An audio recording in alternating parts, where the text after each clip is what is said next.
RSS व BJP and company के लोगों की तथा इनकी सरकारों की भी कथनी व करनी में अंतर सभी देख रहे हैं। साथ ही आरएसएस प्रमुख देश की राजनीति को विभाजनकारी बताकर जो कोस रहे हैं ये ठीक नहीं है, जबकि सच्चाई तो ये है कि खासकर जिस बीजेपी व उनकी सरकारों को वे लोग जनहित व देश हित की खास परवाह किए बिना आंख बंद करके समर्थन देते चले आ रहे हैं, उसी का परिणाम है कि यहाँ जातिवाद, राजनीतिक द्वेष, सांप्रदायिक हिंसा आदि का जहर सामान्य जनजीवन को त्रस्त किए हुए है। इतना ही नहीं बल्कि ये भी सर्वविदित है कि बीएसपी को अगर लगता कि बीजेपी सही में आरएसएस के शिकंजे से निकलकर वह संवैधानिक सोच के मुताबिक चलकर सर्व समाज एवं सभी धर्मों के लोगों के हित में काम कर सकती है, तो फिर काफी पहले सन 1995 में ही बीएसपी इनका भारी समर्थन ठुकराकर यूपी की सरकार से इस्तीफा नहीं देती, जबकि उस समय सपा की जाति व हिंसावादी राजनीति से तंग आकर कांग्रेस, बीजेपी व अन्य सभी विरोधी पार्टियां बीएसपी की सरकार को बाहर से समर्थन दे रही थी। और फिर ना ही सन 2003 में इनके गलत इरादों को भांपकर बीएसपी इनसे अलग होती। इस प्रकार से बीएसपी इनकी गलत व संकीर्ण नीतियों की सर्वधर्म व सर्व समाज के व्यापक हित में हमेशा ही खुलकर विरोध करती रही है। कहने का तात्पर्य यह है कि कुल मिलाकर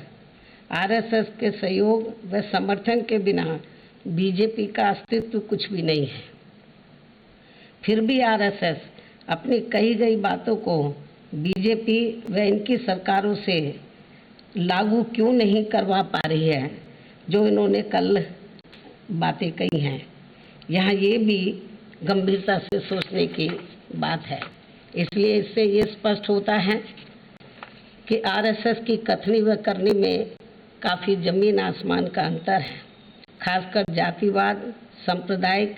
व धार्मिकता आदि के मामले में ये लोग जो कहते हैं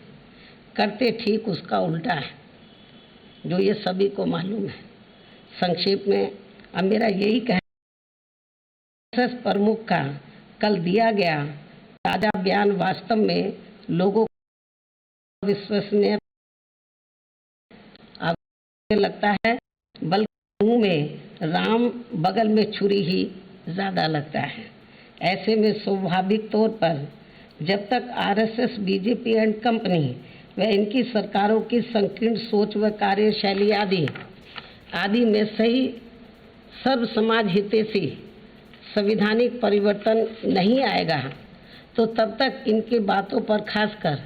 मुस्लिम समाज द्वारा विश्वास करना बहुत मुश्किल लगता है। इसके अलावा यहाँ मैं धर्म परिवर्तन के मुद्दे को भी लेकर ये कहना चाहूँगी कि देश में डरा धमका के व लालच आदि देकर